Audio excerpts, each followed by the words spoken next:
Folks, welcome in to sportsbookreview.com. We are talking football, and I got to say, this is one of my favorite shows of the year, Kyle, and the reason being, that means football is on deck. Once again, welcome in. We are the NFL team here at sportsbookreview.com. Both myself, Donnie and Kyle Purviance. We will guide you all the way through football scenes, the ups, and I should say downs, but Kyle, there's going to be no downs this year on the football season. It's all winning, baby. At least the information will be winning as well. But I'm excited for the National Football League season. As you see the lineup there on the right side, we're going to hit every team. We're going to hit prop bets that we like, quarterbacks, running backs, wide receivers, tight ends, defense, rookie of the year. Whatever you want to hear for the 2020 season, we got you covered today, Kyle. And just like I started the show saying, it looks like we're at the end of the tunnel. The light is now here. It's crazy, right? I mean, legitimately, a week from today, we're going to be live. I'm sure Thursday is our key show. Kelsey will be here. We're going to be talking about an actual game that's happening. We get to, bag on the Cowboys a little bit. I mean, things are really picking up. I got to say, thanks to SBR and all the baseball and everything else, this went by faster than any offseason I can remember. Plus, now we get some fans back in the stands. Looks like a lot of teams are getting vaccinated, so we won't have as many of those hiccups, hopefully.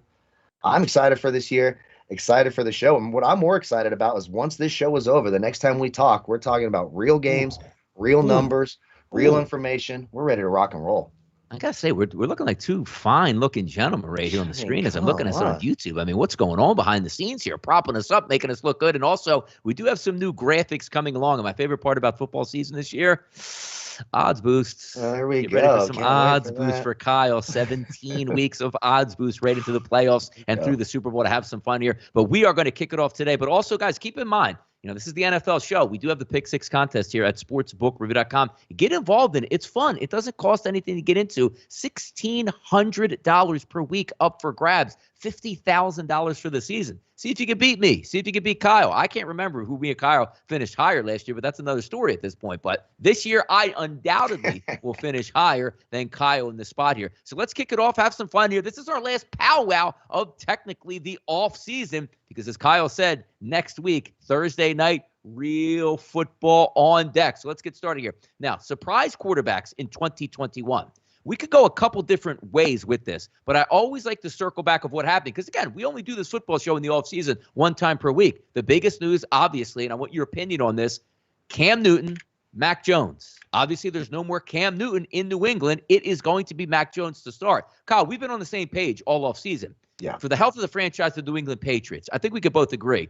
You got to find out about Mac Jones, and why not put him in right away? Because it's not as if you have 2005, 2014, 2015 MVP Cam Newton. He's a shell of his former self. But I have to say, Kyle, letting him go, I thought he would have been a wonderful spot to be a backup to help in that short yardage situation. But then again, Kyle, you have to want to be in that position, and he thinks he's a starter, so he is now off the team. Your thoughts here quickly here on Mac Jones being the starter now for New England Patriots? Well, I applaud the Patriots. I think it's the right move. I think it makes the Patriots a funner team to handicap as well. We're not doing the sort of Jekyll and Hyde thing with Cam Newton. And I agree. I think he would be a great sort of Tim Tebow, Taysom Hill type, and he's there's perfect. Perfect. I mean, dynamic in the red zone. You have to wonder. I know Belichick said it didn't matter, but you have to wonder if he just didn't want to risk that quarterback room with an unvaccinated player and all the other protocols that come along with it. That makes perfect sense to me. I have a feeling, it's just my opinion. I don't know this for a fact, but I have to wonder if Cam Newton was fully vaccinated and not a higher risk to the quarterback room on that team. You don't want a, Denver Broncos situation like we had last year where you're bringing in a practice squad wide receiver, or a Buffalo situation where you're making poor Jake Fromm, who they unceremoniously cut after he stood up and was a solo man, didn't hang out with a single person all last year. And you're like, thanks for your service and, ruining a year of your life. We're going to go ahead and cut you now. But you have to wonder, is that why they just didn't want to risk that quarterback room? And I think it's the right choice. It gives the Patriots a legitimate passing attack, a guy who can actually throw the football 10, 15 yards down the field accurately with timing. That's just not something Cam Newton's been doing or shown he could do all year last year. So I like the move by the Patriots, and it's interesting because I agree. He'd be a great goal line package guy with that team. Jacoby Brissett-esque, a better version of what Jacoby Brissett was sort of for the Colts. Again, it's just my opinion here, and I'm speculating wildly, but I got to think that that vaccination status had something to do with it. It had to do something with it. There's no doubt about it. Now, Bill Belichick is a pretty smart guy most of the time. Some of his comments there didn't make too much sense, sort of contradicted himself. But I think he was smart enough to realize, because Urban Meyer came straight out and go, yeah, you know what? We took a look at vaccination status on the cuts we made. The NFL goes, and you can't do that. And they go, oh, we didn't mean that. So the very next day, Bill Belichick was asked the same thing. What do you think he was going to say? Yes at that point? Of course he's going to say no. You don't want an investigation and fines and the NFLPA to be mad at you. So, of course, he's going to say no at that point. But getting back to the health of a football team, Kyle, would be perfect. 3rd and goal from the 1-yard line. You bring in Cam. That's an automatic touchdown. Because also when you take a look at, the odds and ends of things, the other defensive coordinators will have to get ready for it. But when you take a look at what Cam Newton can do, he can run. He is a power running back. Mac Jones isn't running anywhere. There's no read option with Mac Jones where you think he's going to keep the football. He might be the slowest guy in the NFL outside of Tom Brady. I thought it would be perfect all the way down the line. But then again, as I said, you have to want to be in that position. Because, Kyle, answer me this. Do you think because this is how I think it went down. Both quarterbacks in a room with Bill Belichick. I made the decision. Cam, love you here. You're doing everything right. Forget about the vaccination status. We're doing everything right here. Sure. And I think you can really help this football team. But for the good of the team, we're going to go with Mac Jones as a starter. And Cam Newton goes, you made your decision, coach, but now you're going to release me because I think I'm a starter. As opposed to Bill Belichick saying, hey, you can extend your career 5 years here and play this role at $5 million a year. Now you're out on the street going, I know I'm a starter. And every other NFL team's going, yeah, you're really not a starter. Do you want to come NBA backup for us? What gives on that, right? That's how I think it went down. Yeah, it's weird. Is Cam Newton that delusional that he thinks a team wants him to come be the starter? If he is, he needs to take a hard look in the mirror. But, I mean, we're talking about literally the best short yardage running quarterback of all time, right? I mean, 100%. Kyle, 55 first downs last year and 12 rushing touchdowns. I mean, he couldn't throw, but he can run. Yeah, incredible. And it would have been of value to that team. And I imagine whoever signs him as a backup, because eventually he's going to have to eat some crow here and realize he's a backup. And, I know Dallas is big on everyone's radar, makes a ton of sense. A team like the Falcons, what a great fit in the city. SEC roots down there in Atlanta. They have Josh Rosen and Felipe Franks, for Christ's sake, as their backup quarterbacks. I think that makes a ton of sense. But the thing that this really does for me with Cam Newton being gone, it gives the value of Damian Harris a massive boost in your fantasy drafts, prop drafts. We're going to talk about him here just a little bit for running back props. He's going to see a ton of short yardage work in that offense. But yeah, I think Cam missed the boat. Why not stay with Belichick, stay in a city where you're popular, a locker room that likes you, score some touchdowns, still be a part of an offense. Now, even if he signs with the team, how much can he do with that new team? He's got to learn the offense, learn the verbiage, learn the system. Kind of a weird situation. I guess we'll never really know what really went behind that decision. I got to imagine Belichick wanted to keep him for that scenario. I think you're 100% right about that. For me, it's either that vaccination status, they didn't want to risk it, or he's like, look, I'm not accepting that role. I want to go start for the, Detroit Lions or something. Jay Peach said Cam going to Houston. I mean, but when you look at the overall, like where he fit in, I mean, I thought it would have been a perfect overall match for them because again, Mac Jones, you need a passer, but it's nice to have a running back feature up here and extending your career and doing things the right way, which every time you heard Bill Belichick talk about Cam Newton, it was all in a positive light. I doubt he got down to it. It was like, hey, look, we just don't think you can even play on this team because contracts make a big deal in football. It was a $14 million deal, but a lot of that's smoke and mirrors. MVP, make the Super Bowl. Come on now. Like we're going to be real, but that's the circumventing the salary cap to turn it over to the next year. They paid Cam Newton $1.5 million as a guaranteed salary no matter what happened, and gave him a $2 million signing bonus. So the money was already paid. So if you're looking at this from a dollar and cents perspective, if he's going to be the backup quarterback, he was probably only going to make that $3.5 million, which you already paid. You wouldn't cut the guy for that. If it was one of those, well, hey, if he's on the roster, Kyle, opening day, he's going to make $19 million as a backup quarterback. But if we cut him, we don't owe him anything. I see that. But the fact that you already knew those contract details where he was already paid the money he was going to earn, this sounds a lot like, hey, coach, I think I'm a starter. I'm not going to be a happy backup. Cut me loose. And Bill Belichick's like, okay, we'll cut you loose. Let's get to some other quarterbacks here on the card because obviously Jameis Winston now the starter in New Orleans. Jalen Hurts finally named the starter. Trevor Lawrence finally named the starter. There's a lot of quarterbacks in there. We talked about it the week before when you made the decision for the Broncos to go Teddy Bridgewater over Drew Lock. So there's a lot of instances out here. So technically when we look at, who are the quarterbacks that can surprise, Mac Jones has a pretty good shot here to surprise and do one of those maybe. You remember Ben Roethlisberger, Kyle, back in 2004 when he just parachuted in on that Pittsburgh Steelers team, was like 13-0 down the stretch, ended up losing to the Patriots. There was actually going to be a Pittsburgh Steelers, Philadelphia Eagles Super Bowl, but of course the Patriots always win the AFC. But I think he can surprise. Jalen Hurts, I think some good things here. A quarterback that I think can have a good regular season also here in a new starting role with his team, Ryan Fitzpatrick. Any thoughts on some quarterbacks new around the NFL for you here? I love that you brought up Ryan Fitzpatrick because, as you know, I'm a little higher on Washington than some people are. I just love that defense. Oh, you wait and see what I got to say about that. I love the signing of Curtis Samuel, the young running back Gibson's back. That team is they really are, despite all the silliness with their name and all that dumb crap and their incompetent owner. The team really is set up for success, especially in that division.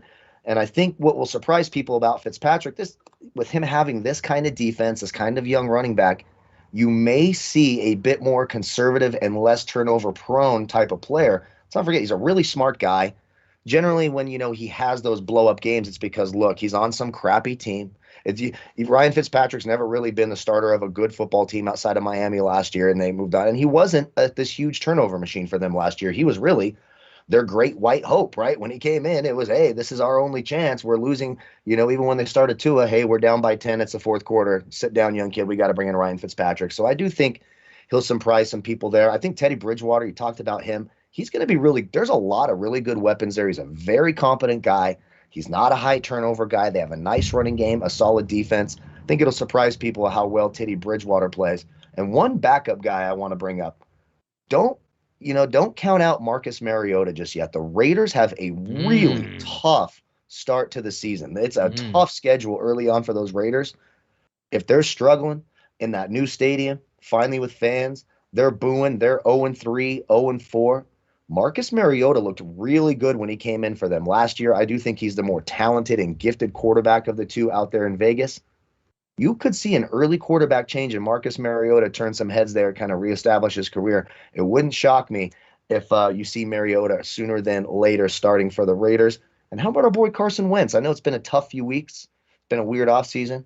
But I think you and I are on the same page. We expect Carson Wentz to actually bolster that offense from where it was last year. I think he'll surprise some people as well.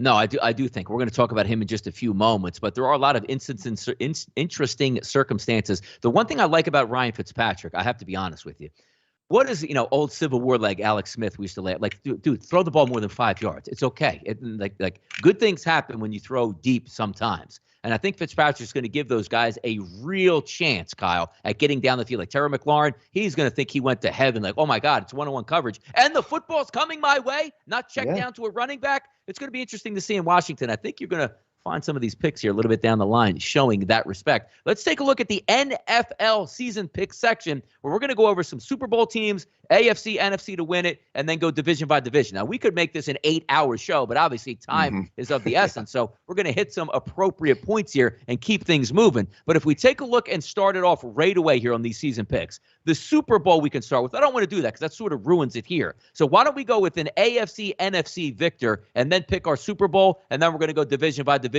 to see if there's some value in those. So for me, I'm really high on a couple teams here. And as the weeks go on in the preseason, sometimes you change your mind and say, you know what? I think this one makes a lot of sense. So my AFC team here, it's so easy to go the Chiefs, isn't it, Kyle? It really is. Electric offense, great head coach, great home field advantage now that there's fans in the stands. Andy Reid's calling the plays, electric wide receivers, maybe the best tight end in football and in the last 15 years who absolutely dominates in Kelsey. But I got to say, I'm really high on the Buffalo Bills at plus 550 here to win the AFC. I'm not trying to go chalk for chalk and say, hey, because I do like the Buccaneers as in the NFC as my pick to win the NFC, just because of how strong they are. Everybody's back. They're coming into the season healthy. I think they'll be a good football team. So price points here for me. I didn't want to go Kansas City matched up with Tampa Bay as a rematch, so I changed it just a little bit here. Tampa Bay in the NFC for me at plus 300, but the Bills plus 550 for me in the AFC. What are you thinking here?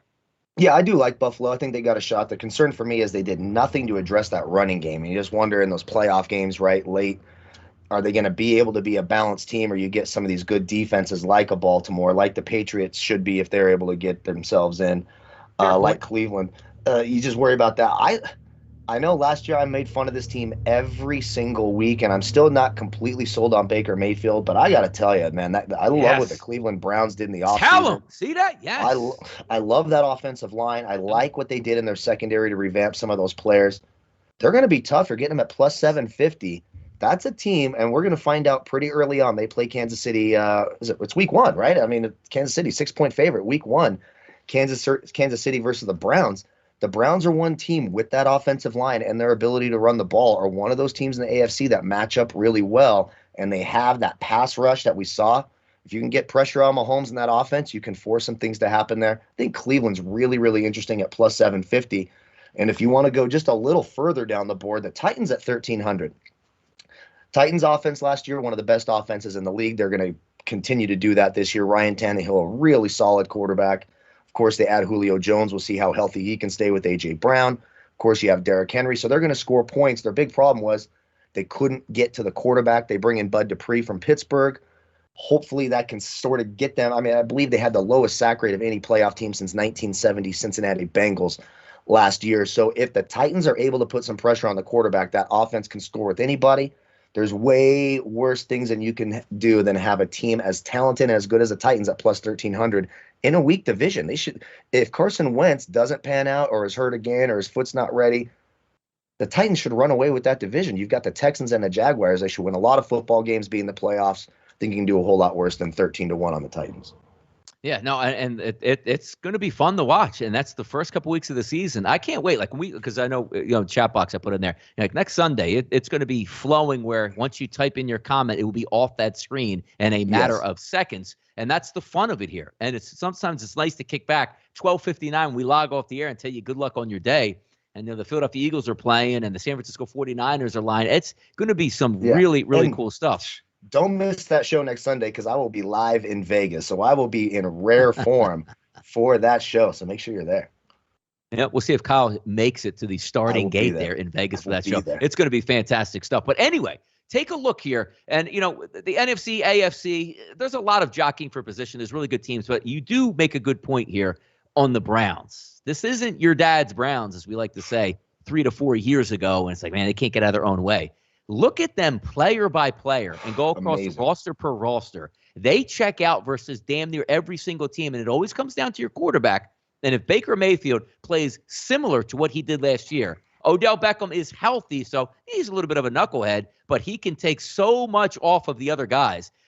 From offensive line to running backs to quarterback to wide receivers, it doesn't get much better than what the Browns have to offer. So we'll get to that in just a few moments. But let's go right down the list here, Kyle, and pick our division winners. AFC East, look, I'm saying the Buffalo Bills get into the Super Bowl. So obviously, I think the Buffalo Bills at minus 150 are the play for me. I think they win the AFC East, but I have to tell you, it's intriguing, man. Number 2 and number 3 in that division, watching them fight it out. Tua Tagovailoa's Miami Dolphins, obviously Mac Jones's New England Patriots, plus 330 and plus 360 to win that division. Forget about the Jets. They're just in a rebuilding stage trying to get their foundation together. But it's going to be fascinating to see. And right off the bat, you get Dolphins Patriots. Yeah, I mean, it's really, really hard to take anyone outside the Bills, right? It's not a great price to hold your money for that long, right? Minus 150. Yeah.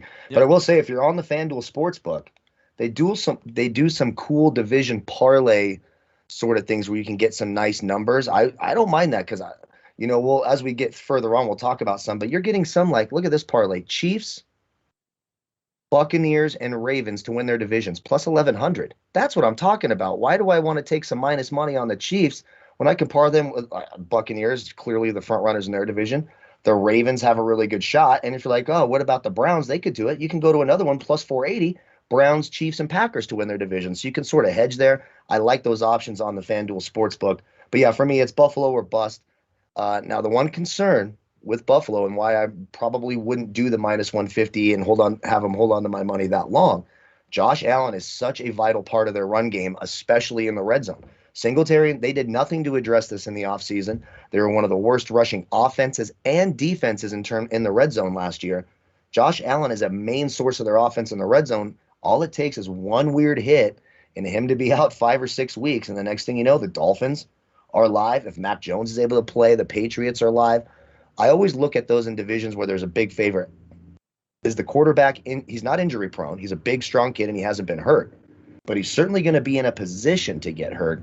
And if that happens, the backup quarterback for the Buffalo Bills is Maserati Mitchell Trubisky. I think we know how that all turns out. And the one thing you can say here is Buffalo minus 150. You're right. You used to like to get a plus money number on that if you're going to hold it for that long. But when you're looking at the division, it's basically Josh Allen and 3 rookie quarterbacks. And that's where I lean my hat. And also when you take a look at coaching staffs, McDermott is sensational as a head coach and a defensive guy. Brian Daboll is one of the best offensive coordinators in football, which I still stunned, Kyle, that he didn't leave Buffalo. He was the number 1 target for me if I'm an NFL franchise to have as my head coach. And he stayed back. So we'll see that maturation process of Josh Allen continue. AFC North here.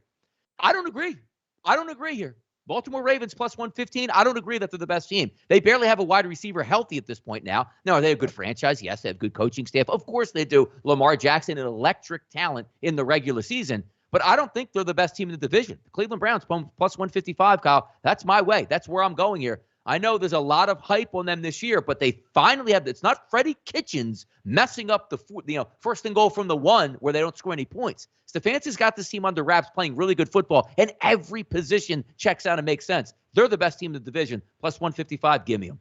I completely agree with you. I know that's boring and that stinks because we don't want to agree on everything. But I will say this. And I know people are down on the Steelers, and they frustrated a lot of people, and they were sort of frauds last year. Their offensive line couldn't block. Their receivers couldn't catch. They obviously, honest to God, who would win a foot race, Tom Brady or James Conner? I'm not exactly sure. I think it would be closer than people think. I used to call him the turtle, man. That's why. Yeah, I mean, running back, that's a turtle out there. Yeah, so they get the young running back, and there's a lot of questions whether that was the right pick for them early in a draft. But this is going to be a really opportunistic and good defense. Pittsburgh's defense is one of the top 5 defenses in the league. It'll be tough to convince me otherwise. An explosive secondary that loved to make plays ever since Minka Fitzpatrick was traded there. He's done nothing but cause turnovers.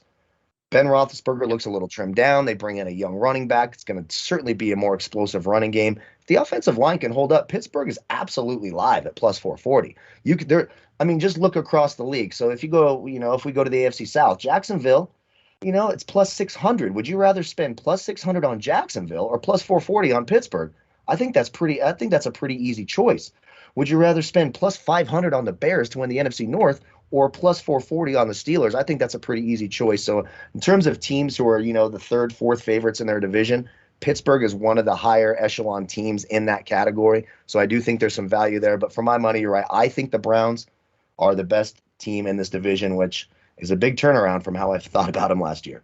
Yeah, we're leaning on Pittsburgh to make a lot of changes here. As you said, that offensive line, in turmoil for this year, but it wasn't all that great last year to begin with. You actually have a legitimate running back, which you did not have last year. Big Ben losing about 25 or 30 pounds. He was a shot fighter last year. Maybe he gets reinvigorated this year, but you're right. Pittsburgh has the MO that they're not just going to lay down here and go, hey, 6-11 this year. That's not what they do. They are going to be a competitive football team, and it's going to be tough in that division because you are going to get, challenges every week outside of the Cincinnati Bengals, per se. It's a shame that the Bengals have to be in that division because they have a decent football team. But when you're playing with the Ravens, Browns, and Steelers, what more do you anticipate there? So fun division to look at. The other one here that we've talked about quite a bit during the offseason, because of the changes made to the Indianapolis Colts. You get Carson Wentz. You figure they're going to be healthy. They're not healthy. Now they're healthy. Now they have COVID. Now they're back from COVID. But T.Y. Hilton going to be out at least a couple weeks here. That is going to hurt them a little bit. But they had a tough schedule to begin. So when I look at the prices now, the Titans at a minus 110 and the Colts at a plus 140, Jacksonville's got no shot. Houston has no shot. So it's between those two teams.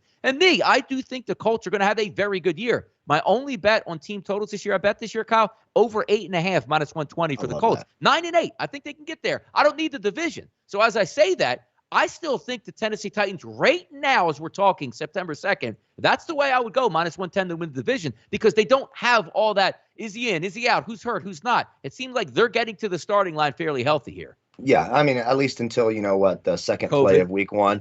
The second play of week 1 when Julio Jones catches a 24-yard pass, and then, he's limping on the sidelines. Sitting out practice this week. And then here we go again. Yeah, it's going to be that whole thing. I got to say, I do kind of like him wearing number 2. You're starting to see these NFL players wear different numbers at different positions. I, for some reason, like it. Yeah, I don't know. It's just something that never happened before. More swag out there, like a cornerback, number 2, 3, or I like it. I like it a lot. I'm totally in on it. But look, you're right. It's the Titans or the Colts. There's no ifs, ands, or buts about it. Could the Colts overtake the Titans? Sure. They're one Derrick Henry injury away, right, from being sort of one-dimensional and figuring out what the hell are they going to throw the ball 45, 50 times a game, which I do think they have the talent for, assuming Julio Jones stays healthy. So there's certainly some question marks. Again, we talked about their defensive woes, but Titans at 110, I mean, I'll be honest, I'd rather put money on minus 110 on the Titans to win this division than minus 290 on the Chiefs. I mean, that's just me. I do think they're the best team in the division. I think they have the right team favored here. I think the prices are about right. Thought Jacksonville could be little bit longer of a shot, but we'll have to see how that offense looks. And then, of course, the Houston Texans. For my money, them and the Detroit Lions, two worst teams in football. I like team the Titans total here. 4, Kyle. Team total 4 for the Texans. I don't. Well, hey, and that could be. We talked about quarterback surprises. Backtracking a little bit. How about what a big surprise would be if Deshaun Watson's their quarterback week 1? Because the NFL has made no decision on what's going on here. I have absolutely no idea if Deshaun Watson's allowed to play week 1 or not. I don't even think he has any clue if he's allowed to do it. But no, and you know what a good point of that is too, Kyle? We already talked about the AFC East. You know the one team that he probably could go to. You want to talk about a shakeup in the standings and team totals if Watson ends up starting game 1 for the Miami Dolphins. So keep an eye on that as well. But wrap up that division there, Kyle, because again, Jacksonville, Houston, out the door. It'll be a nice fight between the Titans and the Colts. It's a battle of, as we said, like who is going to stay healthy for the regular season, because the Titans offense, I love it. Dominating running back and a quarterback that's mobile with a big arm, good offensive coaches, great offensive line, big time wide receivers. They stay healthy, they'll do damage. Yeah. I think this is the one division where I really look at it and I go, that's the way it's priced is kind of how I expect it to finish. That's basically this division for me. And there's not a lot to out. We talked about Pittsburgh being the third favorite in the North. The third favorite here in the South with Jacksonville doesn't have those same sort of credentials. So it's a 1-2 race, and I think it's priced exactly how it's supposed to be. All right, AFC West winner, obviously, the Kansas City Chiefs at a minus 290. Why would you want to take that? I mean, you got $290 to tie up to win 100 and wait 6 or 7 months. That's on you at this point, but I do think they're going to win the division, of course. Sure. Now, the challenge comes here. The Raiders are 17-1. They should be in 4th place. I'm a little bit higher on the Raiders than you are, but again, a product of a division that's better than them. It's not their fault that they're in that division. They were in the NFC East. Maybe the Raiders can actually win the NFC East. That's not the point. They're not in the NFC East. But I don't agree with the Chargers at plus 490, Kevin, being in 2nd place here. Now that Teddy Bridgewater, and this sounds, because I think Drew Lock should be the starter in Denver for the franchise itself, not for this year, not for winning games. But if I can get a steady Teddy Bridgewater with those weapons, offensive line, running backs, and that defense, they're better than the Chargers. Am I crazy, Kyle? Am I crazy that plus 490 and plus 700 I think should be switched? I like the Broncos better than the Chargers this year. God, that one's close for me. I do think the gap between the two numbers is too large. I think they're much more similar than they are. And a lot of that for me is, and if this was Drew Lock at quarterback for the Broncos, I'd say, that's priced right. But Teddy Bridgewater is going to lead to at least a couple more wins, in my opinion. He's just a more professional, prolific, understands the game, is not going to turn. You're not going to see these Jesus Christ Teddy Bridgewater. We're not going to be doing the Jesus Christ Teddy Bridgewater like we were doing Jesus Christ Drew Lock. And I think the Broncos have a legitimate shot at the wild card. I really do. I like, especially if that defense can stay healthy. I love all those young weapons. That receiving core with Cortland Sutton back and Noah Fant healthy at tight end and KJ Hamler and Tim Pat. I mean, it goes on and on. They have some real good young talent there. We'll have to see how the rookie head coach does for the Chargers. Obviously, they got better by subtraction, just getting rid of Anthony Lynn, getting someone hopefully who understands how to manage a football game, while the Broncos stuck with Vic Fangio, kind of a loser coach, right? So this isn't some dynamic risk taker. This isn't some NFL genius that's going to change everything. So maybe that's responsible for it.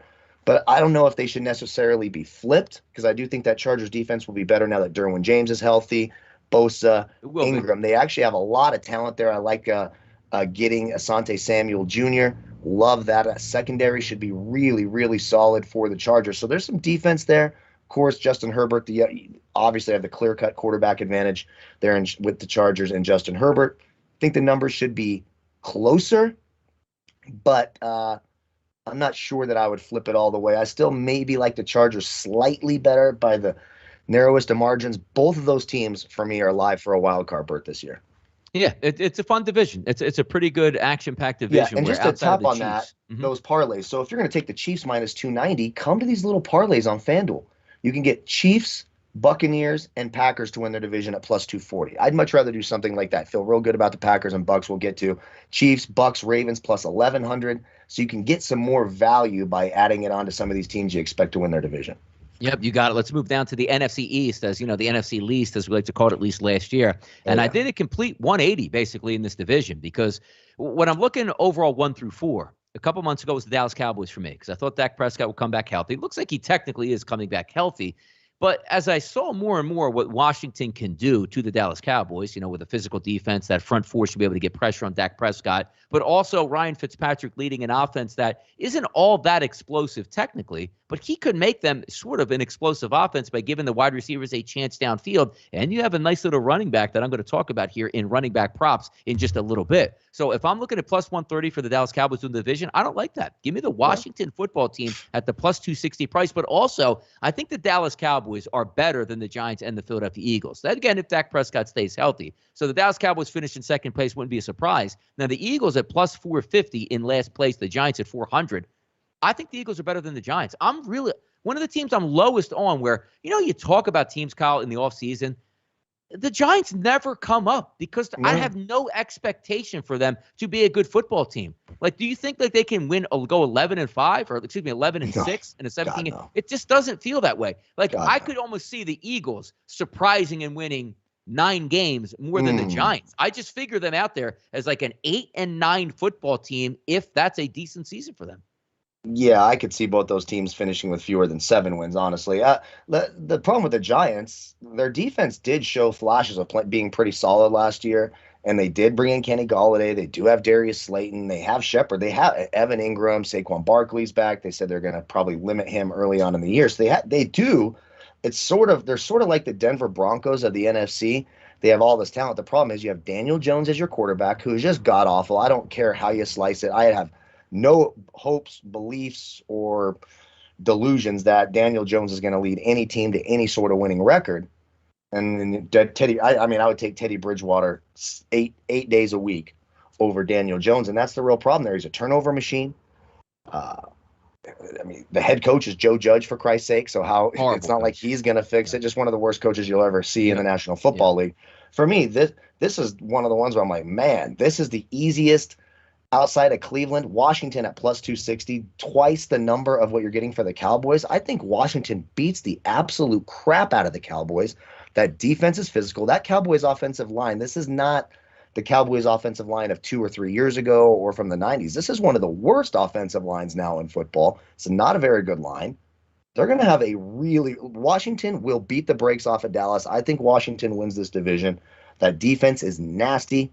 To me, I think this is really a Ryan Fitzpatrick type syndrome. If there's a quarterback who maybe didn't have such a weird long pass with turnovers and being sort of shaky, that number would be much higher or much lower. I like Washington here. It's Washington or bust. I don't see any way the Cowboys win the division. Yes, their offense should be good, but that defense, they did nothing.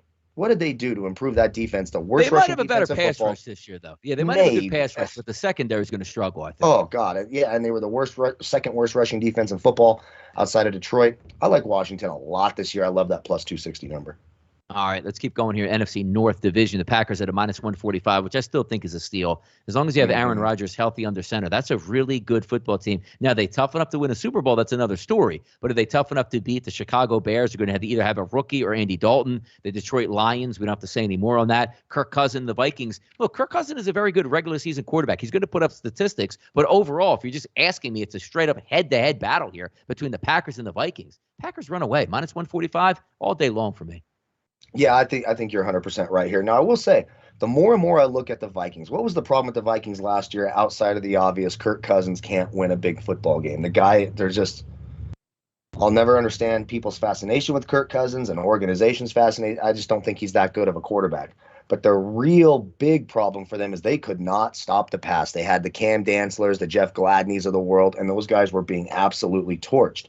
They addressed that situation. Patrick Peterson, is he the best corner in football anymore? No, he's not. But is he better than Jeff Gladney, whom they just unceremoniously cut? Exponentially. They also brought in Bashaud Breeland, who's an underrated guy from Kansas City. I really like the move. I do know Tyreek Hill torched him in the little preseason game, but that's a major step forward for the Vikings. We're talking about an offense. Justin Jefferson, Adam Thielen, Dalvin Cook. Kind of stinks that Irv Smith got hurt, but they've got a lot of weapons on that offense, especially those big three that, Jefferson, Thielen, and Cook. They stay healthy. The Vikings, they're a legit playoff contender here, and if Aaron Rodgers gets hurt, the Minnesota Vikings are winning this division. So there's a little bit of value for me at plus 250, but all things considered, in a vacuum, the Packers are one of my, people love to use the word lock. I don't like to use that, but it's as close to a lock as you can get in a division for the Packers for me. Yeah, all-world quarterback. That's the way you're going to lean on that division. Yep. No question about it. NFC South, I think it's pretty clear and cut. We don't have to spend too much time on this one. Tampa Bay Buccaneers. I was a lot higher on the New Orleans Saints coming into this because I think Jameis Winston's going to have a really good season down in New Orleans. Alvin Kamara is healthy, but you do need all the components to win if you're going to try to upset the Tampa Bay Buccaneers. And Mike Thomas, if he was 100% week one, I'd say, now hold on here. Saints got a pretty good chance as anybody possibly to win the division, but there's too much turmoil going on in New Orleans. And also, Kyle, let's keep in mind, you just had a big storm down there. We don't know when they're going to return to the Dome. Let me tell you something about winning at home and primetime situations. Do you think the Saints with 80,000 screaming their head off down in the Dome to play the Green Bay Packers would make a difference? Or how about you get a neutral site game in Jacksonville where Green Bay's like, hell yeah, take us out of the Dome. It's going to be tough sledding, not only for the team itself, but just because where's the home field advantage going to come in, and when is it going to come in? Yeah, and you're so right about that, because if you just go to their opponent, the Packers, Aaron Rodgers is basically a 500 quarterback on the road and then like an 80% winning percentage at home. Now you're putting it on a neutral field. I think if you put these two teams on a neutral field, we all agree Green Bay's a little bit more talented here, especially with the Michael Thomas injury. Do like the defense of New Orleans. That's why they are somewhat live in this division at plus 440. If Jameis Winston can limit the turnovers and they can find some way to have an effective passing attack until Michael Thomas comes back, that defense is going to be one of the better defenses in football. Could keep them relatively close. Let's not forget, this was the team that won the division last year. Tampa Bay did not win this division. The New Orleans Saints did. It's a pretty similar. I mean, Drew Brees wasn't healthy for much of the season last year, so they won this on defense and sort of the gimmick stuff with Alvin Kamara, and that running game is going to be important. Yep. Kamara, Latavius Murray. If Jameis Winston can limit the turnovers, they're certainly live at plus 440. But right now, with all the stuff going on there and not being able to play at home, which is one of their biggest advantages, you're 100% right about that. It's hard not to go with Tampa Bay. Me personally, I'm just not laying $240 to win $100 for 6 months. It just doesn't excite me. It doesn't give me that thrill that I need. So it's out for me. Yep, we'll see what happens there. But that's, one of those divisions that, you don't really have to dive in too deep with the Falcons and the Panthers at this point. I think we pretty much know what we're getting out of those two. But how about the NFC West? Save the best for last, as we like to say. What an awesome division. Like, if you would just again, teams, you can't fault these teams for playing in some of these divisions. Sometimes it's just not fair, because if you put the Arizona Cardinals in a lot of other divisions, like, hey, Kyle, they could win this division. They're ranked last in this division. That is an ultra-talented football team. The Niners are plus 190. The Rams at plus 200. The Seahawks at plus 280. And the Cardinals at 6-1. They would walk away with the NFC East, the Arizona Cardinals, if it was back in the early 1990s, late 80s, when the Arizona Cardinals and the Phoenix Cardinals were actually in the end. Yeah, think about that. The Phoenix Cardinals in the NFC East. They play in Arizona. Yeah. Go figure, but it is what it is. But looking at this, I have to say, I've done a little bit of a heel turn in this one as well. I've liked the 49ers all off season here. Jimmy Garoppolo, I think, is going to have a good year. Kyle Shanahan, I tell you all the time, Kyle, he's my favorite play caller. If I need one game for one game plan, give me Kyle Shanahan over every single coach, even Andy Reid in the NFL. That's who I love much. I love his style. But I think the Rams get it done at 2-1 here. If Matthew Stafford comes in and plays good football, which I think he's going to be, that's a really talented football team on both sides with a very good play caller, and finally have their gunslinger. I'm going to pull the slight upset here and go 2-1 on the price to win for the Los Angeles Rams in the West. Yeah, I mean, it's hard to disagree with that. The Rams are going to be really good. It's kind of a bummer, no Cam Akers. I know they brought in Sony Michel, Darrell Henderson. Yeah. We'll see if he can sort of live up to the hype. For me, I'm going to stick with my boys. I'm going to be a homer. If the 49ers stay healthy, Kyle Shanahan has proven time and time again, even with hurt football teams last year, that he's got Sean McVay's number. So if I put those two teams head-to-head and they're playing for the division, I like the 49ers in that scenario. I just like Shanahan, like you, more than McVay. We've seen him do it in the past. They're coming in healthy. They don't have these same sort of running back issues that the Rams do. They're going to have Raheem Mostert playing about 48 to 50% of the snaps. Trey Sermon will get 25%. Wayne Gallman will get 25%. That's what they're going to do. They're healthy. George Kittle's healthy. That defense is healthy. Let's not forget it was the highest number of money ever in the history of the league on injured reserve last year was the San Francisco 49ers. They're healthy this year. I think they're better coached. And the Rams, they lost some steam on that defense. It's still going to be a really good defense. Both teams are going to be really good. I will be stunned if both these teams aren't in the playoffs. You're obviously not crazy for taking the Rams. Either one of these teams could absolutely win it. But right now I'll take the slight edge in coaching and a little bit there on the offensive end with less injuries coming into the season. And I'll take the 49ers at 190. All right, there you go. Wrapping up our NFL season picks. It's going to be fun to have them all written down here, so I'm going to keep those packed away. And sometimes I like to say, Kyle, what's sure to go wrong will go wrong, and be like, hey, damn, how did I pick half of these teams? I seem like such an idiot because I always pride myself on being an in-the-game capper as opposed to what's going to happen in December as we pick now. So team totals and all that stuff. But let's have fun here. Esteban behind the scenes, probably waiting longer than anybody in the history of SBR to slide that notch down. Oh, he's ready for us to speed up. He's not happy right now. Hurry the hell up. That is Esteban right now. Yeah, trust me, we're not going to spend nearly as much time on any one of these other things that we just did on the NFL season picks. But quarterback props, I have two of them here. And we can go over each and every team with quarterbacks, but that's not the design. It's what is bettable for you and what you think is going to happen. The two I have here, and again, this wasn't like, something where I spent days on let me find the perfect one. You scroll through them like, this makes a lot of sense with what we've been talking about. And you're going to like this one. The Las Vegas Raiders. Derek Carr, 4,075 yards. He goes over that number. Now, you might say that's ridiculous. I don't think it's going to happen. But this is predicated on, Kyle, the Raiders losing a lot of football games. I want them to be down in the fourth quarter, which they will be. So when he enters that fourth quarter with 189 yards passing in a terrible day, he just has to get the 239 a game to cash that ticket in. If the Raiders were really good, and I say, Kyle, they're going to win 13 games, you know what that means? The last 8 minutes of the game, Marcus Mariota probably is in there getting his snaps. But for a throwing quarterback to be in a division where they're picked to come in last, that means you must score points, and you're going to be down a lot of points. That's why I'm taking Derek Carr. Not because I love him or I love the Raiders. I think the Raiders will be losing a lot of football games. And when you break it down to 239 yards per game in a passing league, give me that over. And secondarily, a running prop from a quarterback. I don't know who's playing wide receiver for the Ravens. You lost one of your best running backs. You know who's going to make that up? Lamar Jackson. 900 yards on the ground is his prop number. That's 53 yards per game. He's going to have 3 or 4 games, Kyle, where he rushes over 100 yards. Again, he has to stay healthy, but that's preference by everybody else. Give me Derek Carr over 4,075 yards, and give me Lamar Jackson the rush for over 900 yards this year. Some quarterback props you're eyeing up, Kyle. What you got? The first one for me is the young guy Justin Herbert after a huge rookie year. His touchdown props over 29.5. Now, look, the Chargers, this is not a power football running team. Austin Eckler is not a between-the-tackles, goal-line type running back. I assume this Chargers offense is loaded. They've got talent all across the board. They're going to move the ball, and they're going to score points. And when they do, I got to assume it's going to be from the arm of Justin Herbert. So now, we're talking about less than 1.5 touchdowns per game here. Yeah. The Chargers are scoring 20 points a game. Justin Herbert's throwing 2 touchdowns a game.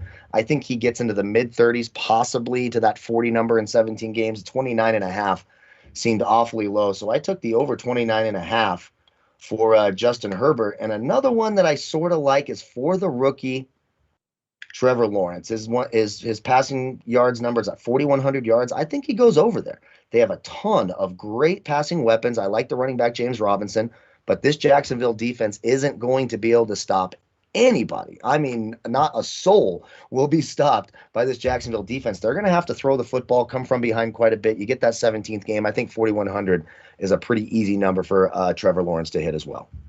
Gotcha. And also in the Derek Carr prop numbers. And we also have to keep in mind as well, same thing with Justin Herbert. You get an extra football game this year. Derek Carr's last 3 seasons, 4,049 yards, 4,054 yards, 4,103 yards. You throw in an extra football game if they're healthy.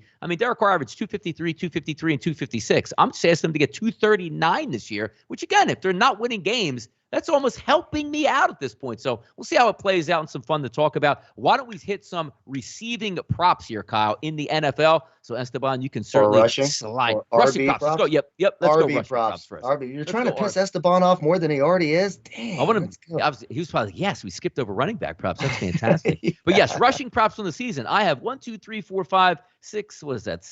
7 rushing props that I like here. I'll go over them quickly and the reasons why I do. Now, I'm not really an under guy per se in a lot of things, and all of these are overs that I'm looking for. So keep in mind, if I'm looking at overs, there's very rarely I'm going to take like a Derrick Henry prop at like 1,600 yards because you must be healthy 17 weeks and dominate, which as a running back is tough to do. I'll start with Antonio Gibson for Washington. 60 yards a game, Kyle. That's 1,025 yards in an offense that should be able to move the football now that you don't have to clamp down and have your safeties 2 yards off the line of scrimmage because Alex Smith is not going to throw the ball more than 5 yards downfield. He's going to open things up for that running game, and I think he's a talented young back. 1,025 yards, I think he could go over. David Montgomery for the Bears. I don't love David Montgomery, but he's going to get the ball a ton on the ground. You know what his prop is? 1,000 yards over 17 games. That's 59 yards per game. He can certainly do that. The one I do have a little bit elevated number, Jonathan Taylor, the Indianapolis Colts. Great offensive line.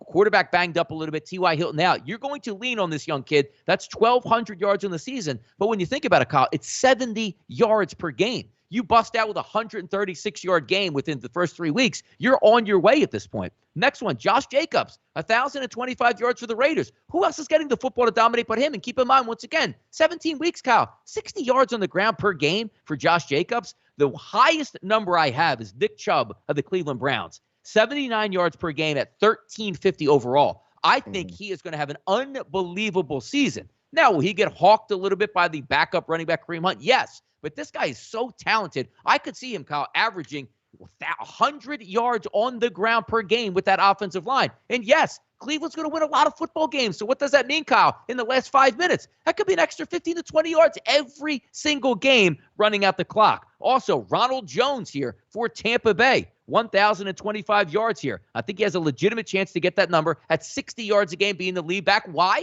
Because Tampa Bay is going to win a lot of football games, and you can get those yards late. And then the last one, Kyle, I know you love this one as well, probably will be on your list also. Damian Harris. The minute Cam Newton goes out the door, 875. 51 yards per game behind that offensive line with the rookie quarterback. Sign me up, baby. Go ahead. What do you got? Yep, we're 100% on the same page with Damian Harris. That number has not adjusted properly, and I absolutely love it. Yeah. I'm glad you brought up Nick Chubb. I like the over 11.5 touchdowns. Look, that team, when they get into the red zone, they're not going to try to take chances with Baker Mayfield. They're going to run it. Nick Chubb, you're going to get touchdowns in the fourth quarter, maybe the best fourth quarter rushing number I've ever seen in the history of the NFL. Great offensive line. You mentioned it. That offense should move the ball quite a bit. I think Nick Chubb with the extra game, over 12 touchdowns. Nick Chubb has a legitimate, especially in standard scoring, non-PPR leagues, of being the number one running back in terms of fantasy football this year. Of course, in PPR leagues, he will take a massive step backwards because the guys like Dalvin Cook, Christian McCaffrey, Zeke Elliott even catches the ball a lot more. But Nick Chubb should get over 12 touchdowns and one more. So I love Damian Harris. That was the first one I saw. 100% agree, especially without Cam Newton. That guy he's going to have the football more than he can handle. He should easily hit 1,000 yards if he can stay healthy. And one more, the new starting running back for the Atlanta Falcons, Mike Davis, over 800.5 yards. He needs 801 yards rushing. We're talking like 49 yards a game. He's the clear-cut number one. He's shown a propensity to stay healthy. He's a big, strong, bruising back. He can catch the ball out of the backfield. He can pass protect, so he's going to be on the field for all 3 downs. I like that a lot. Mike Davis over 800 yards seems way too low for a starting running back. Him and Damian Harris. It really does. Just too short for me. Yeah. And the best part about that too, Kyle, is when you look at those, you see those low numbers because we're going to get the receiving props right now along with tight end props. That's where I go on this because I don't look at the upper echelon guys like, Luke Hopkins can get 15. Yes, he can. A hamstring injury, Kyle, you know what happens to that? Poof, there goes your money out the window. Mm-hmm. So let's take a look at some wide receiver and tight end props here. And the highest number I have for wide receiver I'm going to pay, 1,050 yards. You know who that is, Kyle? That's Keenan Allen. That's the target monster. 1,050 yards with Justin Herbert coming back for his second season. He did well with a rookie quarterback last year, now coming back here. You know what that equates to for Keenan Allen? 61 yards a game in a division where you're going to have to put up points to win football games. I love that one. Marvin Jones going down to the Jacksonville Jaguars, 800 yards. Why do I like that here? Jacksonville's going to be getting beat just about every single game. Somebody has to get those yards from Trevor Lawrence. That's 47 yards per game here. And also Marvin Jones coming away from the Detroit Lions. Oh, well, he's going to go to a quarterback in a new situation. Everybody's in a new situation down there. So you don't give the bump to, maybe I was looking at DJ Chark. He's still got to learn that new offense. They're on the same plane here. Somebody has to get those yards, and I think he can average 47.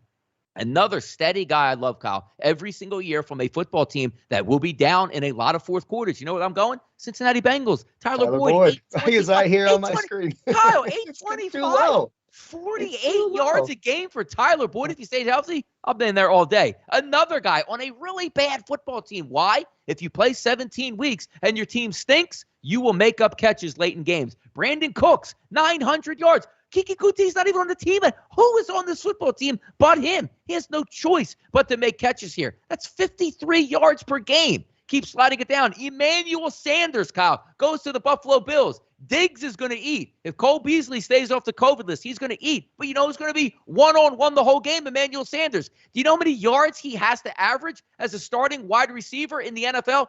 36 yards a game to get that. Think about that. If he has a 100-yard game, like, dude, that's 3 games worth packed into one game here. And then finally, a tight end prop that I like. I usually don't like rookies, Kyle, but I have a feeling this guy is going to be in just about every single package with plays dialed up and ready to go. That's Kyle Pitts at 800 yards, 47 per game. Love that. And I, too, like to go lower down. The highest I went, you would think, okay, so he went, if he goes with a low number, he's taking the over.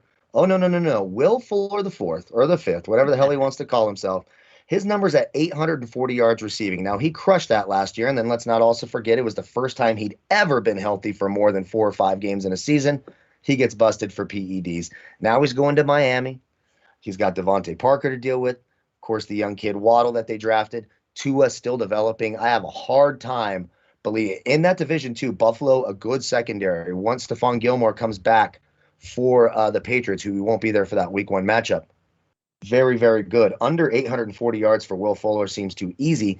When I go a little bit lower down, one more I sort of like for the over in terms of receiving it. Well, we had Tyler Boyd, so you touched on Tyler Boyd. Yep. When you said Tyler Boyd, that's literally the one sitting on my screen. It was the first one I'm going to talk about. No A.J. Green there. Remember, Joe Burrow was throwing the ball 55 times a game before he got hurt.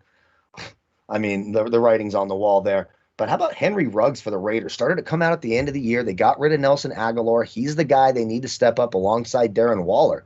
750 yards for the team's number 1 wide receiver? Come on. If Henry Ruggs can't get you 750 yards, what the hell were you doing last year in the draft? I think Henry Ruggs takes a big step forward this year alongside Darren Waller. 750 yards in 17 games is what? 38 yards a game, something like that. If he can't get there, he shouldn't be on that team. No Nelson Aguilar, a lot more work for Henry Ruggs. He should break the 750. And the one tight end prop I like, a healthy George Kittle with the San Francisco 49ers. Ooh, His touchdown prop is over 5.5. I mean, we're talking about a guy who could do that in 3 individual games. He might be a third of the way there after week 1 against a Detroit team that couldn't stop tight ends if their life depended on it. He only needs 6 touchdowns in a 17-game season.